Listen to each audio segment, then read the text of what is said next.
Hi, I'm John Beasley. I'm the Chief Test Pilot on the F-35 Lightning II, the Joint Strike Fighter. I flew first flight on the airplane, and since then I've flown a little over 50 flights in the F-35 variant.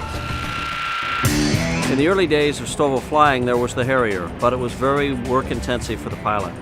Since then, and one of our contract requirements has been to make this STOVL flying to be very easy for the pilot.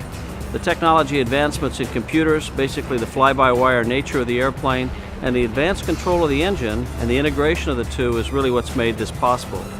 In the F-35, the way the pilot controls his height is with his right hand, his stick, the same way at 0 knots as he does at 500 knots. Push forward, you go down, pull back, you go up. So it's all consistent learning. But the important thing is the pilot, if he just lets go of the stick, the airplane will stay where it is. The Harrier doesn't do that. It requires constant attention to stay there. As you look at the video of Graham Tomlinson coming in to do the first vertical landing, you notice what looks almost like great ease, and in fact that's what Graham said it was very easy. We'd worked very hard to make that happen. Conventional airplanes, when you come in, there'd be a great deal of wondering about positioning and those type of things and controlling the hover very precisely. Well, with the F-35, because of the integrated flight propulsion system, it was very easy. The system's doing most of the hard work, the pilot's simply making a decision where he wants to go.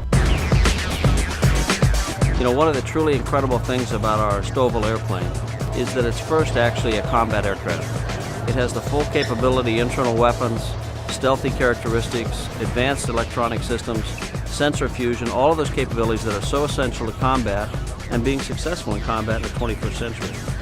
Sometimes in the past, people have had to compromise on those capabilities to have the basing option that short takeoff and vertical landing brings in heritage STOVL systems. We compromise none of those.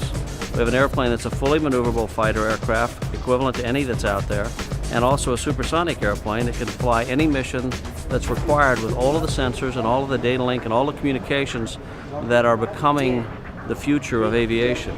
In addition to that, the airplane can come in and simply come to a stop and do a vertical landing at the right place. I think the guys on the ground are going to absolutely love this airplane because they're going to know it's there and it can get there quickly to help them.